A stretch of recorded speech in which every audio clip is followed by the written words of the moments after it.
suene la trompeta en el día del Señor, su esplendor y eterna claridad veré. Cuando lleguen los salvados ante el magno Redentor y se pase lista, yo responderé. Cuando allá se pase lista, cuando allá se pase lista, cuando allá se pase lista, y mi nombre llamen, yo responderé.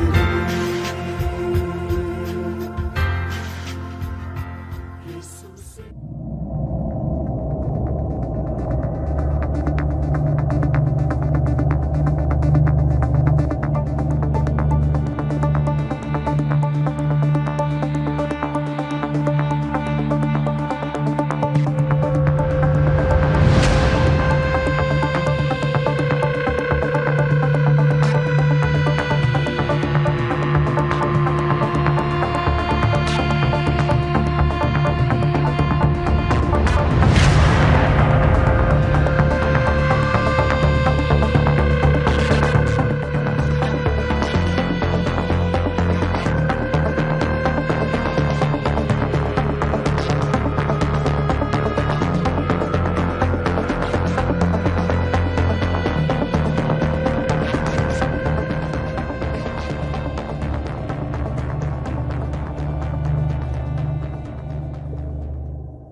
Ven, oh Señor, la noche viene ya,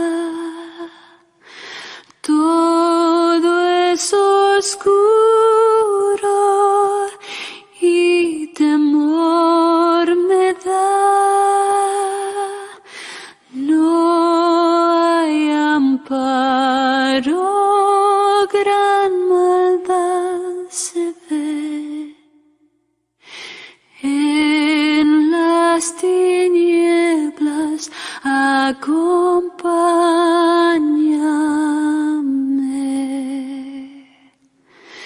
Siempre tu gracia quiero yo tener. ¿Quién más podrá Satanás vencer?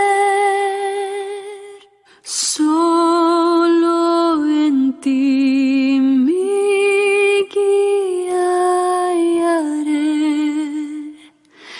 En sol y sombra acompáñame.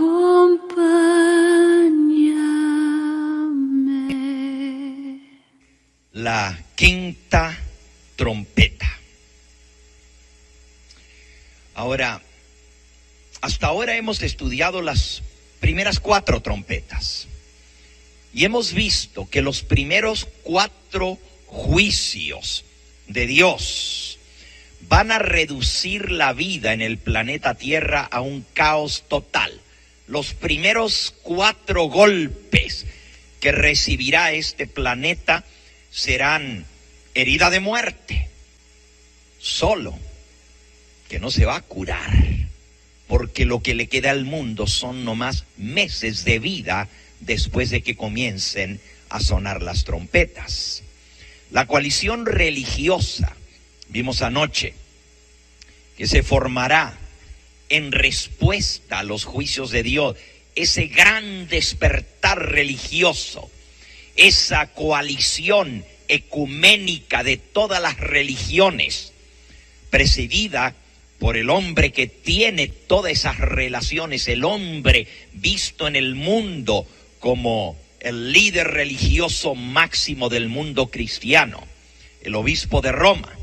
Esa coalición que la Biblia le llama Babilonia la Grande, hará que una situación desesperada se torne peor todavía estableciendo leyes de carácter moral y religioso y atormentando a la gente con severas penalidades para los que violen esas leyes. Y después de cierto periodo, comenzará entonces a tocar o a sonar la quinta trompeta.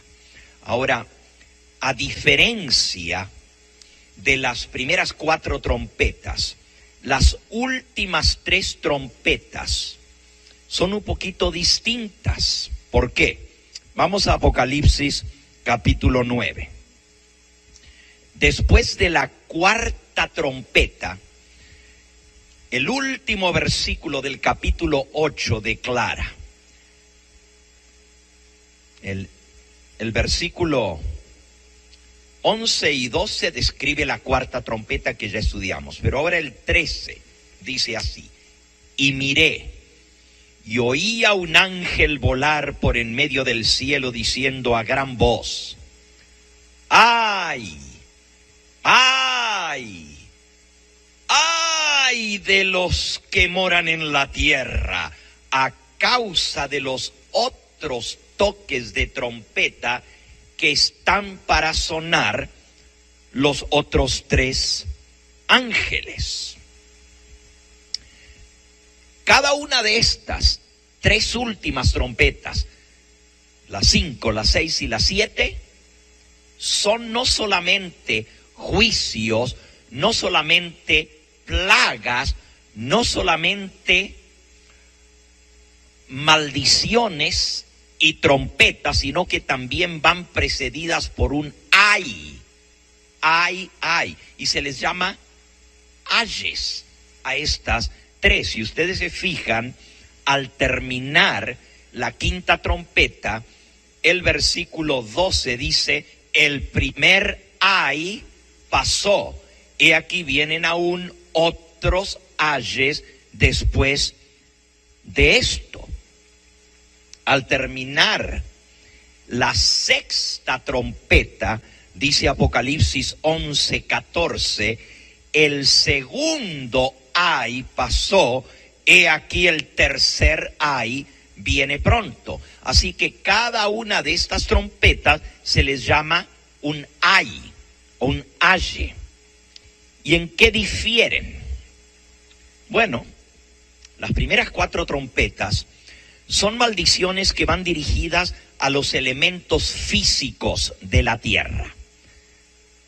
A la tierra, al aire, al mar, a los árboles, a la atmósfera terrestre.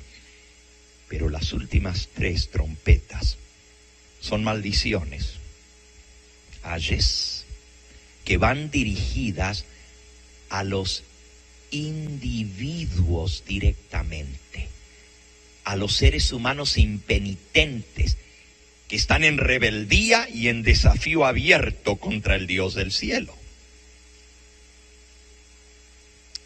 La maldición de la 5ª trompeta es mucho más grave y peor que la destrucción física causada por las primeras 4 trompetas.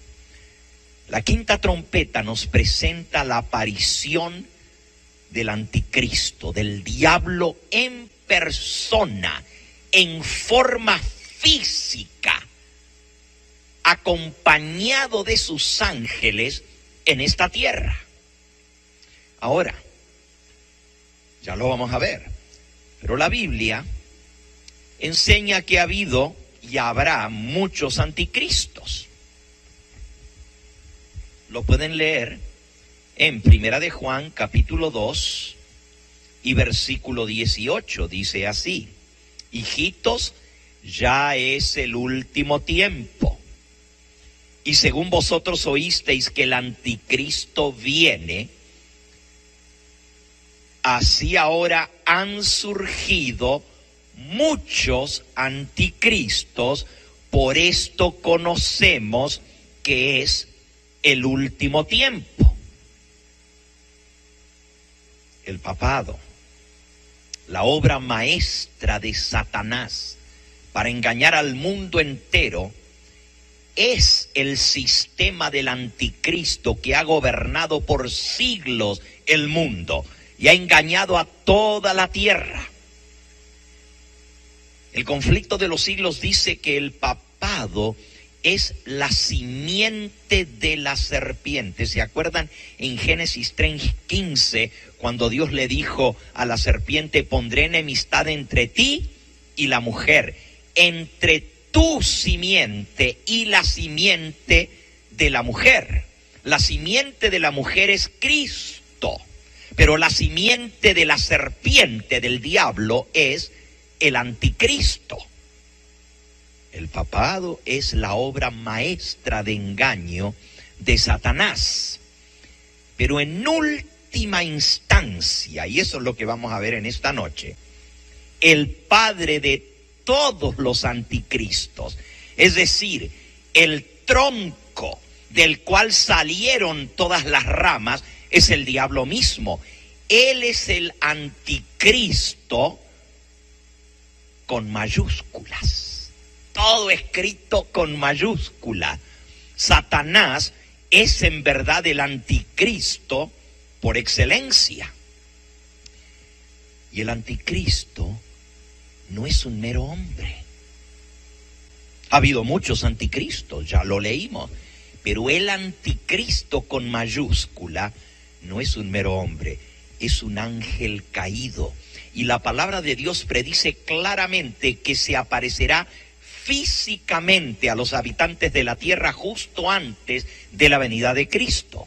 El dragón, la serpiente antigua que engañó a Eva en el jardín del Edén, hará su aparición en las nubes con todos sus ángeles demoníacos, revestido de brillante luz y haciéndose pasar como si fuera Cristo. El diablo hará su aparición en todas las grandes ciudades de la tierra, una por vez.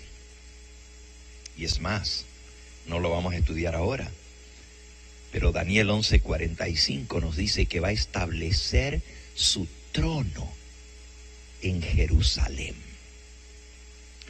Muchos judíos ortodoxos anticipan la llegada del Mesías. Muchos palestinos esperan la llegada de un libertador.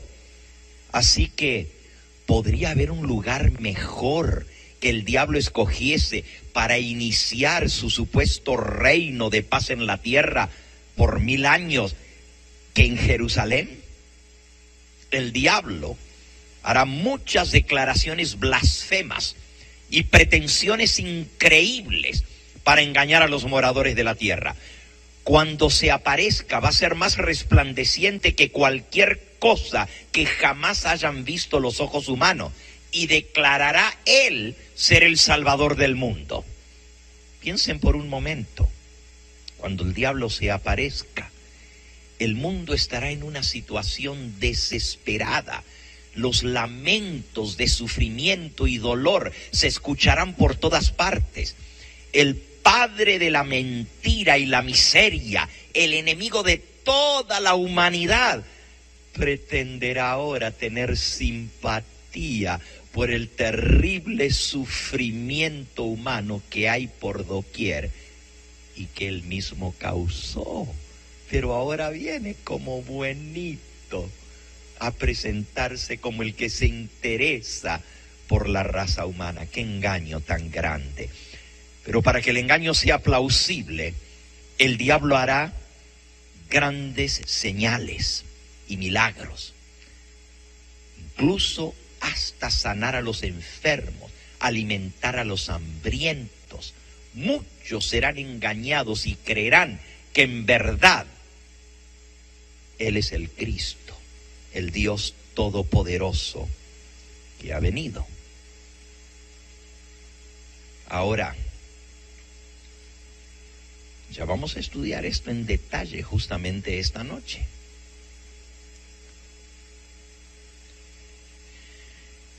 ¿Quién realmente es el diablo? Y vamos a dedicarle un tiempito a esto en esta noche para ver quién es este individuo. A mí no me gusta mucho hablar de Satanás, Pero la Biblia lo desenmascara. La Biblia nos dice quién realmente es. Según la Biblia, el diablo tuvo una vez un nombre exaltado. Su nombre, dice la palabra de Dios, era Lucifer. Y ese nombre significa lucero, portador de luz.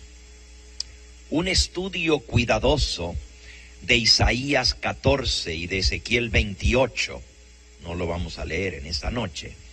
Isaías 14, del versículo 12 al 17, y Ezequiel 28, del versículo 12 al 18, revelan que Lucifer fue una vez un querubín ungido en el cielo. Con el tiempo se llenó de arrogancia y de egoísmo. Llegó a ser o a estar insatisfecho con el reino de Dios y con sus leyes y con la manera como Dios regía el universo. Por envidia y odio, especialmente contra Cristo. Así que Lucifer es realmente el anticristo original, el primero que se levantó contra Cristo y que quiso usurpar el lugar que le pertenecía a Cristo en el cielo. El Padre hizo todo lo posible para tratar de desviar el curso de acción de Lucifer, pero el diablo no quiso echarse hacia atrás. Según Isaías 14:12, Lucifer y sus ángeles fueron echados del cielo por su rebelión. Y Jesús mismo le dijo a sus discípulos en Lucas 10:18, yo vi a Satanás caer como un rayo del cielo. Enojado y amargado por su estado caído, ahora Lucifer enfoca su ira contra la obra especial de Cristo, el planeta Tierra. Así el diablo tienta a Eva en el jardín del Edén y la lleva a desobedecer a Dios. Génesis capítulo 3. Estoy repasando, ustedes conocen la historia, pero para aquellos que por primera vez están escuchando de esto, necesitan saber quién es este ser. Eva sedujo a Adán para que él también desobedeciese a Dios. Pero el diablo no detuvo su obra allí. Caín, el primogénito de Adán y Eva, llegó a ser el primer asesino, el primer fratricida, porque era imbuido por Satanás. Primera de Juan capítulo 3 y versículo 12 dice, no como Caín, que era del maligno y mató a su hermano. ¿De quién era Caín? Del maligno, del diablo, y mató a su hermano. ¿Y por qué causa lo mató? Porque sus obras eran malas y las de su hermano eran justas. Ahora, no paró allí tampoco.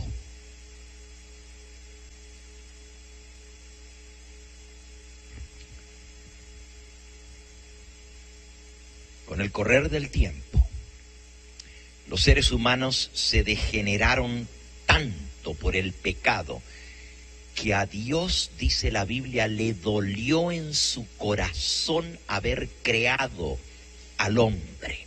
Génesis 6:6. Y por esa razón, Dios limpió la tierra de todo pecado y pecadores con un gran diluvio, perdonando la vida tan solo a 8 personas que le servían, Noé y su familia. El diluvio logró detener por algún tiempo el avance del diablo. Si ustedes estudiaran lo que enseña la Biblia sobre el diluvio, dice que fue tan terrible la destrucción que vino que hasta el diablo temió por su vida. Pensó que hasta ahí iba a llegar él. Temió por su propia vida, dijo, hasta aquí. Dios va a destruir el planeta y nos va a destruir a todos nosotros, Satanás y a todos sus ángeles. Pero después que pasó el diluvio, el diablo retomó su odio no le duró mucho el susto, como siempre pasa, ¿verdad? Va el susto y otra vez volvemos a lo mismo. Y en este caso, nuevamente, a través de un descendiente de Noé, Nimrod, logró levantar nuevamente el diablo la rebeldía y el desafío abierto contra Dios. El apóstol Pablo nos dice que el diablo anda, y está en Primera de Pedro capítulo 5 y versículo 8, que el diablo anda en torno nuestro como león rugiente, buscando a quien devorar. Y Juan en el Apocalipsis nos amonesta diciendo, Apocalipsis 12:12, ¡ay de los moradores de la tierra y del mar! Porque el diablo ha descendido a vosotros con grande ira, sabiendo que tiene ¿qué? Poco tiempo. Ahora, muchas personas se preguntan lo mismo.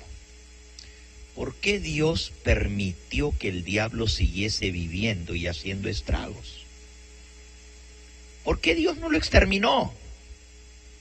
¿Por qué Dios no borró del mapa a Satanás y sus ángeles tan pronto como pecaron? O tan pronto como fueron expulsados del cielo. ¿Por qué Dios no evitó a su universo y sobre todo a los habitantes de este planeta tanto dolor y desgracia? Déjenme decirles, los caminos de Dios son rectos y perfectos. Y la respuesta a esta pregunta es al mismo tiempo simple, pero profunda. Consideremos los siguientes asuntos. Número 1. ¿Qué mensaje hubiese enviado Dios a los ángeles si hubiese exterminado de inmediato a cada ángel que estaba en desacuerdo con él? Si Dios hubiese destruido a Lucifer tan pronto como pecó, los ángeles que quedaron hubiesen llegado a la conclusión de que Dios no tolera a nadie que tiene ideas contrarias a las suyas. ¿Cómo podrían seres inteligentes como los ángeles y los habitantes de otros mundos amar y confiar en un Dios que tan pronto se levanta la oposición contra él, la extermina en el acto? Deben los ángeles amar y obedecer a Dios por lo que Él es, por su carácter de amor, de justicia, porque Él es misericordioso y amante, perdonador y paciente. O deben someterse a Él, porque de no hacerlo precipitaría su destrucción inmediata. Obviamente la respuesta es obvia. Si Dios hubiera destruido a Lucifer y a sus seguidores de inmediato, los ángeles que quedaban se hubiesen visto forzados a concluir de que Dios es un omnipotente dictador que rige con mano de hierro el universo. Le hubiesen obedecido no por amor, sino por temor, por miedo. Esa es la primera razón por la que Dios permitió que Lucifer siguiera. Segundo, Dios tiene infinita sabiduría y Él sabía de antemano que el pecado necesitaría tiempo para madurar, para que todo el universo pudiese ver las horribles y fatales consecuencias del pecado. Al permitir que el diablo y sus ángeles viviesen algunos miles de años, como ya llevamos, el universo tendría dos formas de gobierno que estudiar: el del cielo, libre de pecado, y el de la tierra, gobierno lleno de pecado.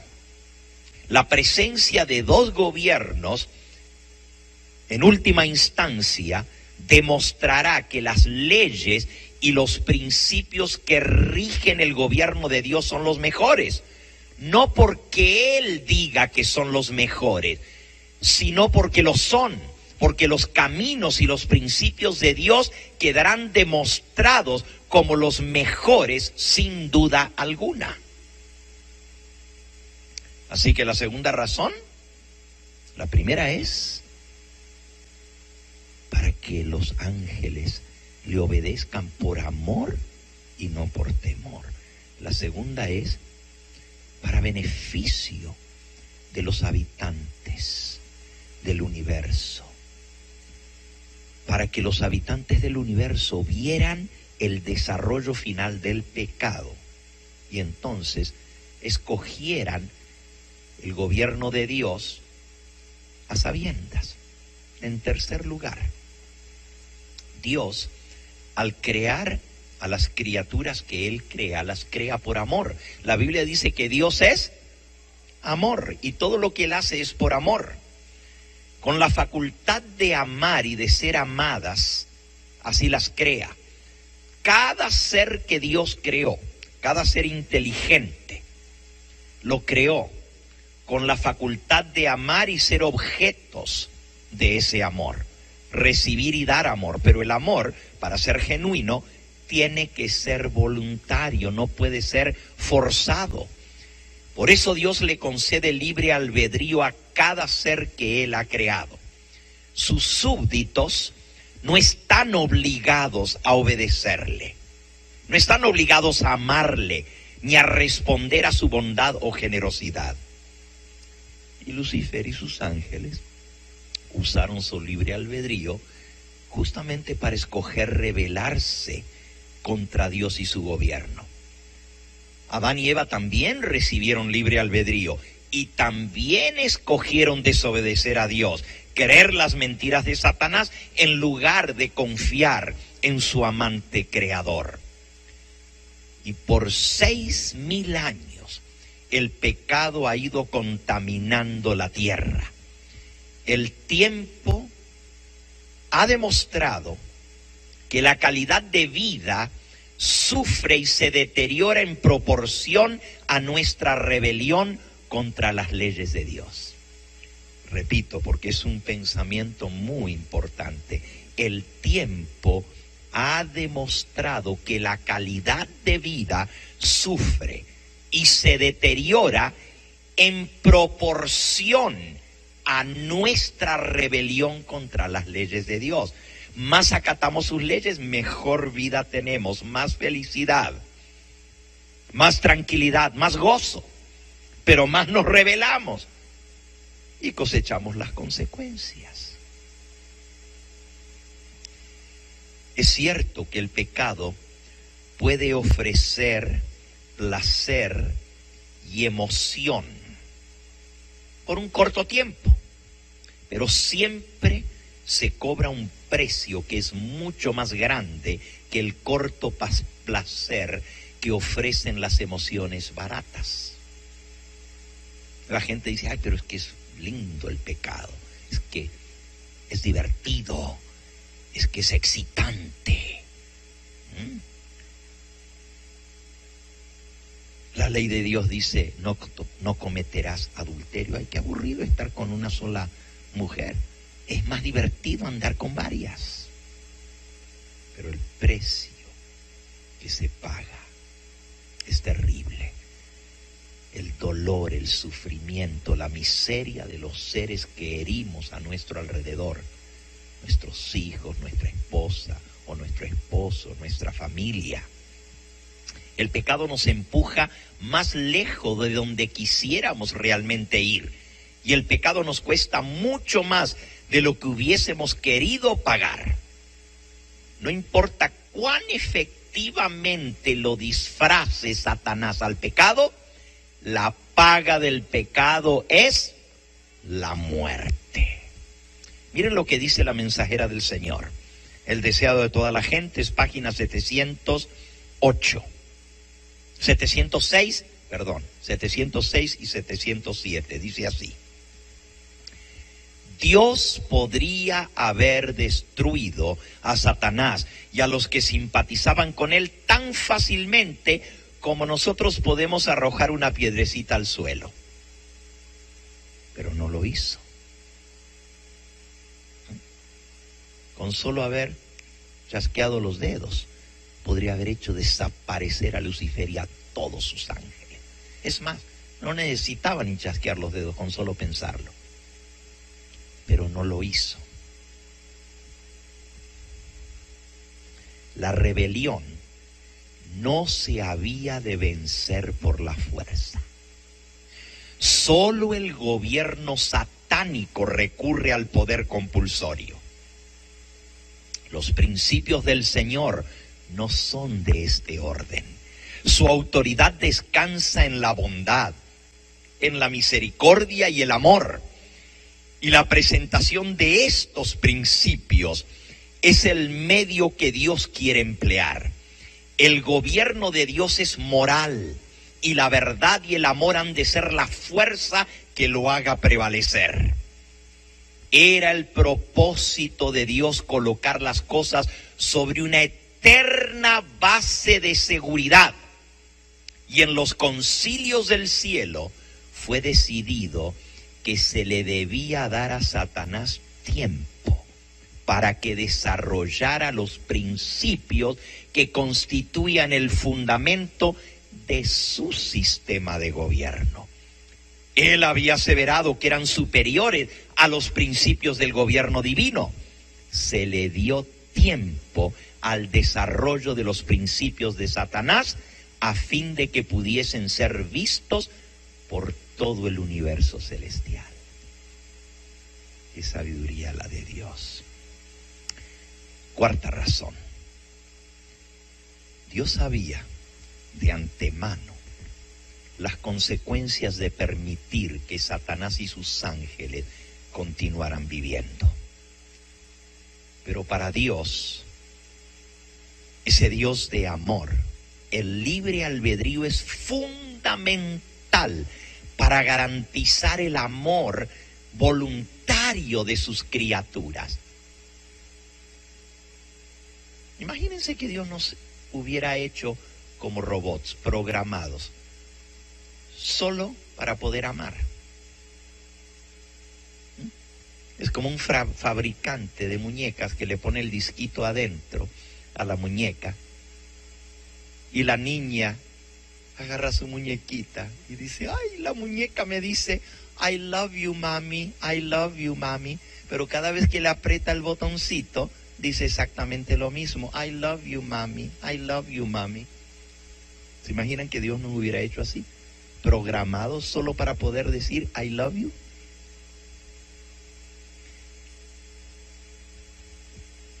Para Dios, el libre albedrío es fundamental para garantizar el amor genuino, verdadero en sus criaturas. Y aún sabiendo todo esto, a un alto precio para Él mismo, Dios proveyó un plan para salvar a cada persona que viviera en esta tierra. Amó de tal manera a los habitantes de este mundo que dio a su Hijo único. Entregó la vida de su propio Hijo. Y Jesús estuvo dispuesto a venir y a morir en lugar del hombre para que la penalidad del pecado quedara pagada. Dios mismo tuvo que pagar un precio mucho más grande por la existencia del pecado que lo que cualquier ser humano jamás podrá llegar a comprender. Le costó a Dios lo más grande, lo más precioso que Él tenía, la vida de su propio y único Hijo. Y por cierto, no se le ofreció a Satanás y a sus ángeles un plan de salvación, porque ellos cometieron voluntariamente el pecado imperdonable, que no tiene perdón. Y usted dice, ¿cuál es ese? Bueno, no es mi tema en esta noche, pero solo sepan eso. No quisieron. Cometieron el pecado imperdonable contra Dios. La última razón, la quinta. El plan de salvación no se desarrolló solamente para salvar al hombre. Fue para los ángeles del cielo, para los habitantes de otros mundos no caídos, no solo para la raza humana. A veces no pensamos en esto. Este mundo es un laboratorio para todo el universo. La Biblia nos dice en 1 Corintios capítulo 4 y versículo 9, hemos llegado a hacer espectáculo al universo, a los ángeles y a los hombres.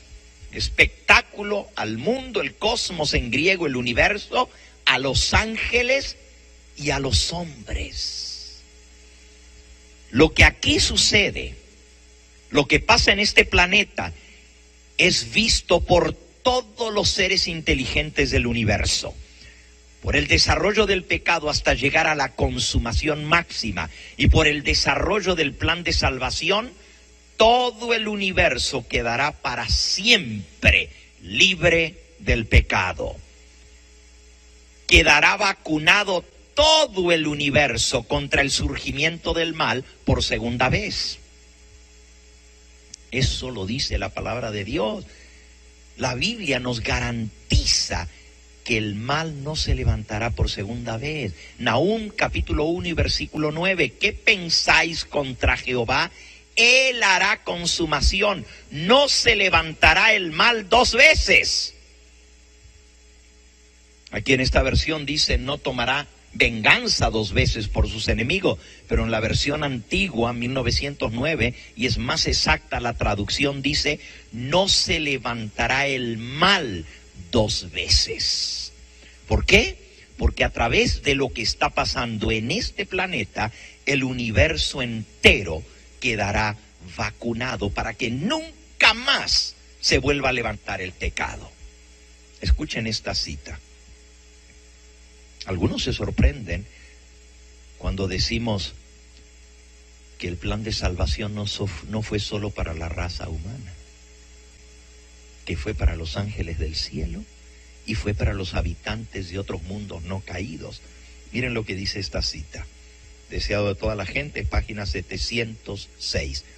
El clamor consumado es, que Cristo dijo en la cruz, el clamor consumado es, tuvo profundo significado para los ángeles y los mundos que no habían caído.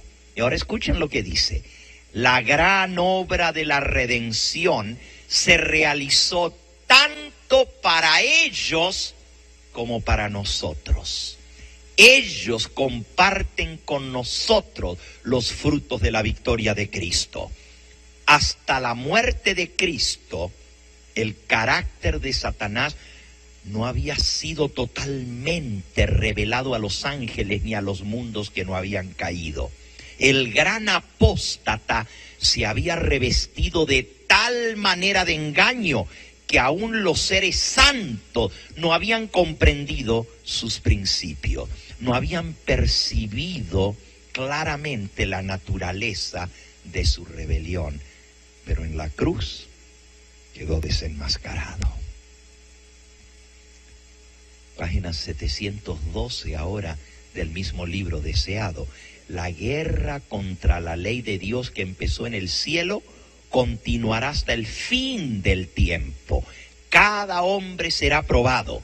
El mundo entero ha de decidir si quiere obedecer o desobedecer. Todos seremos llamados a elegir entre la ley de Dios y las leyes de los hombres. En eso se trazará la línea divisoria. Habrá solamente dos clases, nada más, dos grupos. Todo carácter quedará plenamente definido y todos demostrarán si han elegido el lado de la lealtad o el lado de la rebelión. Y entonces vendrá el fin. Dios vindicará su ley y librará finalmente a su pueblo. Satanás y todos los que se unieron a él serán destruidos finalmente, serán cortados todos los que estuvieron en rebelión y no quisieron tomar otro camino. Miren esta cita. Y terminando esta cita, entonces voy ya a estudiar directamente la quinta trompeta para que la entendamos. Dice así, esto está en el Deseado, la página 712. Entonces vendrá el fin. Dios vindicará su ley y librará a su pueblo. Satanás y todos los que se han unido con él en la rebelión serán definitivamente cortados. El pecado y los pecadores perecerán, raíz y rama. Malaquías 3:1. Satanás la raíz y sus seguidores las ramas. Será cumplida la palabra dirigida al príncipe del mal. Por cuanto pusiste tu corazón como el corazón de Dios, te arrojaré de entre las piedras del fuego, oh querubín cubridor. Espanto serás y para siempre dejarás de existir. Entonces no será el malo, y contemplará sobre su lugar y no parecerá. Nunca más existirá el mal. Serán como si no hubiesen sido. Sigue diciendo la mensajera del Señor. Todo esto que leímos son citas de la Biblia. Sigue diciendo ella. Este no es un acto de fuerza arbitraria de parte de Dios, el destruir a Satanás y sus ángeles. Porque si Dios hubiera querido destruirlos, pues los hubiera destruido apenas pecaron. Y nos hubiéramos evitado todo este drama en este mundo. Así que no es que Dios arbitrariamente los quiere destruir. Miren qué interesante. La destrucción de Satanás y sus ángeles no es un acto de fuerza arbitraria de parte de Dios. Los que rechazaron su misericordia ciegan lo que ellos mismos sembraron. Dios es la fuente de la vida. Y cuando uno elige el servicio del pecado, se separa de Dios y se separa así de la vida. Queda privado de la vida de Dios. Por eso Cristo dice, todos los que me aborrecen aman la muerte. Porque Él es la vida. Y el que aborrece a la vida, pues ¿qué ama? La muerte. El que quiere separarse de Dios, Dios no lo evita, le dio libertad de escoger, pero es su decisión. Pero para tener vida hay que estar conectados con la fuente de vida. Es como esta luz que alumbra tan fuerte aquí, ¿verdad? Tan bonita, blanca. Como que si esta luz, imaginémonos, tuviera inteligencia, ¿verdad? Y dijera, tan bonita que soy, mírenme nomás, muy esbelta, muy blanca, brillante, pero tengo que estar pegada a este cable todo el tiempo. Ya no quiero estar atada a este cable. Me voy a separar de este cable de una vez por todas, porque yo soy demasiado bonita para estar atada todo el tiempo. ¿Entienden lo que estoy tratando de decir? Pues, así de sencillo. El que se separa de la conexión que le da la luz, que le da la vida, pues él mismo escoge, no es que Dios lo mata, él escoge. Miren cómo dice aquí. Dios les da la existencia por un tiempo, para que desarrollen su carácter y revelen sus principios. Logrado esto, Satanás y sus ángeles y los que con él están reciben los resultados de su propia elección. Por una vida de rebelión, Satanás y todos los que se unen con él se colocan de tal manera en desarmonía con Dios que la misma presencia de él es para ellos un fuego consumidor. La gloria de aquel que es amor los destruye. La misma presencia de Dios. Al principio de la gran controversia, los ángeles no comprendían esto. Si se hubiese dejado a Satanás y su hueste cosechar el pleno resultado de su pecado de inmediato, habrían perecido ahí mismo. Pero para los seres celestiales no habría sido evidente que ello era el resultado inevitable del pecado. Habrían permanecido en su mente una duda, en cuanto a la bondad de Dios, como mala semilla para producir su mortífero fruto de pecado y desgracia. Pero mire cómo termina la cita. Pero no sucederá así cuando la gran controversia termine. Entonces, habiendo sido completado el plan de la redención, el carácter de Dios quedará revelado a todos los seres creados. Se verá que los preceptos de su ley son perfectos e inmutables. El pecado habrá manifestado entonces su verdadera naturaleza. Satanás habrá demostrado cuál es su carácter. Entonces el exterminio del pecado vindicará el amor de Dios y rehabilitará su honor delante de un universo compuesto de seres que se deleitan en hacer su voluntad y en cuyo corazón estará su ley. Cuando tomamos en cuenta estos 5 puntos, considerándolos juntos, ¿por qué Dios no destruyó a Satanás? Descubrimos por qué Dios no lo hizo. El conflicto entre Cristo y Lucifer ha estado en progreso en esta tierra por 6,000 años. Y hoy todavía Cristo y Satanás están luchando para lograr los afectos y la lealtad de todo el mundo, de cada individuo en este planeta. Y este conflicto llegará a su dramático fin durante la gran tribulación. Y ahora sí vamos a la 5ª trompeta. Apocalipsis, capítulo 9.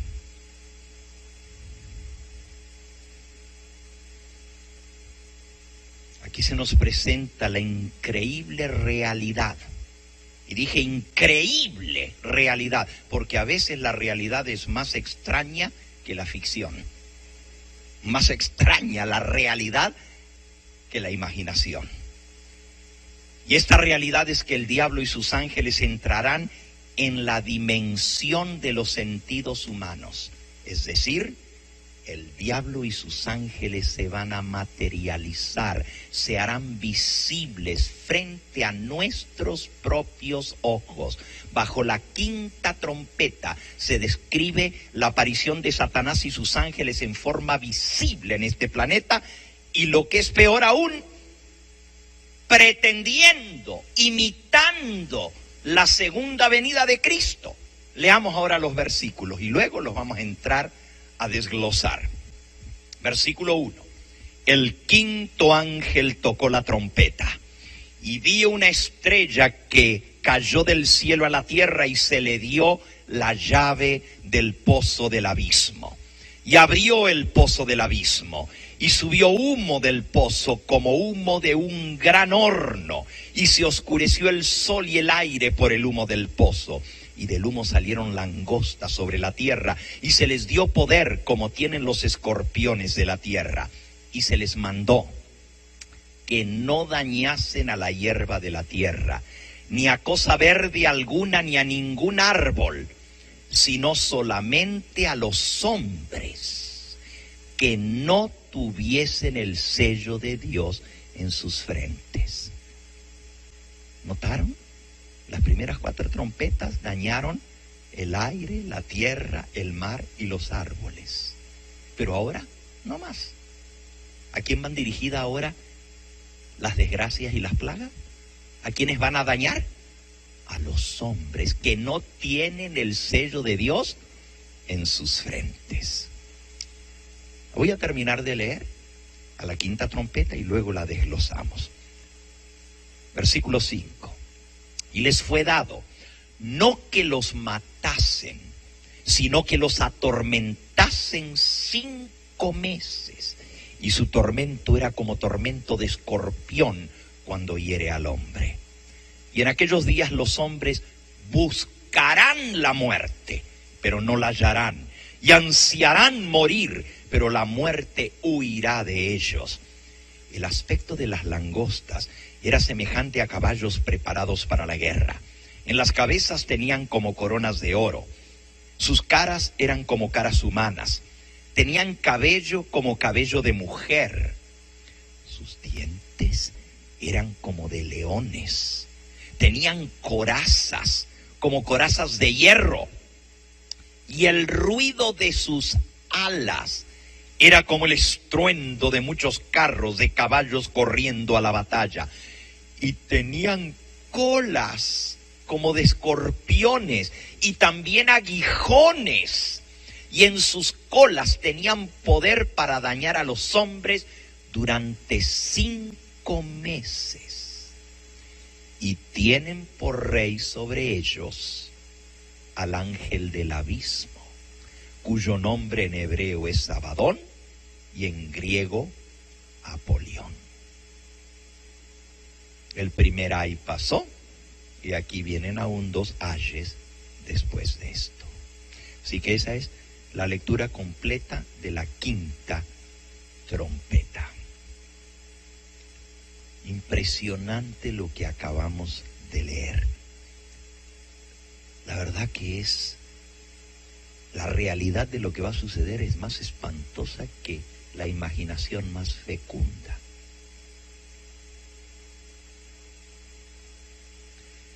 Ahora, ¿ustedes captaron de lo que está hablando aquí? Yo ya lo dije desde el comienzo, pero ¿de quién está hablando? ¿Quién es la estrella que cae del cielo y se le da la llave del pozo del abismo y abre el pozo del abismo para sacar a todo ese enjambre de langostas? ¿Quién es?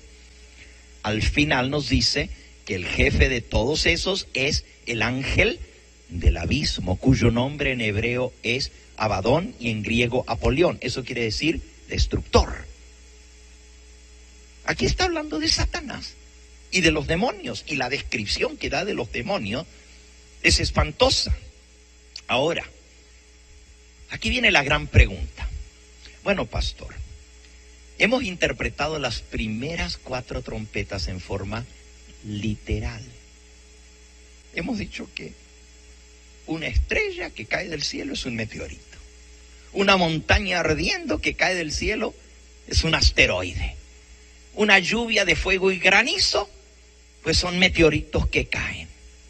Y la oscuridad es literal, porque el humo y la ceniza y el hollín cubren todo el cielo. Usted ha interpretado las trompetas, las primeras 4 en forma literal, pero ahora dice que la estrella que cae del cielo ya no es literal, es el diablo. ¿Por qué cambió el método de interpretación? Miren, esto es bien importante que lo entendamos. Hay un principio de interpretación bíblica que estamos usando. No es por una interpretación antojadiza, ni por mi propia elección, porque se me antoja que aquellas son literales y que esta no. Miren el principio de interpretación. Conflicto de los Siglos, página 657, dice así: el lenguaje de la Biblia debe explicarse de acuerdo con su significado manifiesto. En inglés dice obvious, obvio, literal, literal. El lenguaje de la Biblia hay que entenderlo tal como está escrito, en su lenguaje o en su significado literal, a no ser que se trate de un símbolo o figura. Así que cuando leo la Biblia la tengo que leer tal cual como está escrito, no le tengo que estar dando otras explicaciones, sino como está escrito, a menos que se trate de un símbolo, es lo que decía el pastor Obando, ¿verdad? Y ahora, ¿qué hacemos con los símbolos? ¿Y cómo sabemos si son símbolos o no? Bueno, la misma Biblia nos tiene que explicar qué es un símbolo, pero también la misma Biblia nos tiene que dar el significado de ese símbolo. Sigo leyendo ahora en el mismo libro, Conflicto de los Siglos, en la página 366. Aquí está hablando de que en el caso de tratarse de un símbolo, eso queda obvio por el contexto, y ese fue el principio de interpretación que usó Guillermo Miller. Miren cómo dice: siguiendo los mismos principios de interpretación que en los demás libros de la Biblia, con gozo comprobó que los símbolos proféticos podían ser comprendidos. Vio que en la medida en que se habían cumplido las profecías, se habían cumplido literalmente. ¿Cómo se cumplieron las profecías? Literalmente, pero cuando hay símbolos se pueden entender. Y vio también que todas las diferentes figuras, metáforas, parábolas o símbolos o estaban explicados en su contexto inmediato, o los términos en que estaban expresados eran definidos en otros pasajes, y que cuando eran así explicados, debían ser entendidos literalmente. A ver, resumiendo lo que hemos leído, la Biblia se lee como está y así se entiende, pero si hay un símbolo, el mismo contexto inmediato me dice que es un símbolo y me da el significado de ese símbolo en el contexto o en otro pasaje de la Biblia. Pero una vez que el símbolo lo he identificado, ahora coloco lo que significa el símbolo, pero el resto de la profecía la leo en forma ¿qué? Literal. Solo interpreto el símbolo, y esto es exactamente lo que pasa en la quinta trompeta. Miren, ¿cómo sabemos que esta estrella no es literal? Oh, pues muy fácil. Vuelvan a leer. El quinto ángel tocó la trompeta y vio una estrella que cayó del cielo a la tierra. Hasta ahí podríamos decir, bueno, si en la tercera trompeta dice el tercer ángel tocó la trompeta y cayó del cielo una gran estrella a la tierra, y allá usted dijo que era un asteroide, ahora, ¿por qué no dice que también es un asteroide? Sencillo, porque sigue diciendo, y se le dio la llave del pozo del abismo y abrió el pozo del abismo. ¿Cómo una estrella literal, un asteroide, se le va a dar una llave para abrir un pozo? Obviamente el contexto me está diciendo que no es una estrella literal que cayó del cielo. Ahora, el mismo contexto me dice quién es esa estrella. Ya lo vimos hace un momentito al leerlo, ¿verdad? En el capítulo 11 me dice que el jefe de todos esos demonios, de esas langostas, es el ángel del abismo, cuyo nombre en hebreo es Apolión. Abadón en hebreo y en griego Apolión. Y esa palabra en ambos idiomas quiere decir destructor, el desolador. Y ese es el ángel del abismo. Así que es un ángel. O sea, no es una estrella, es un ángel. Ahora miren, el mismo libro de Apocalipsis me da ese mismo significado. A los ángeles se los compara en la Biblia con estrellas, tanto a los ángeles buenos como a los ángeles rebeldes, a los ángeles malos. Por ejemplo, en Apocalipsis 1 nos dice en el versículo 20, el misterio de las 7 estrellas que has visto en mi diestra y de los 7 candeleros de oro es este. Las 7 estrellas son los ángeles. Más clarito, no canta un gallo. Las 7 estrellas son 7 ángeles y los 7 candeleros son las 7 iglesias. Ahí está explicado el símbolo. Exactamente. Ahora, así como los ángeles son ángeles buenos en este caso. En Apocalipsis 12 se habla de estrella, pero está hablando de ángeles malos, de ángeles caídos. Apocalipsis 12, versículo 3 y 4. Apareció otra señal en el cielo. He aquí un gran dragón. ¿Quién es el dragón? En el mismo versículo 9 del capítulo 12 nos dice, y fue lanzado fuera el gran dragón, la serpiente antigua que se llama Diablo y Satanás.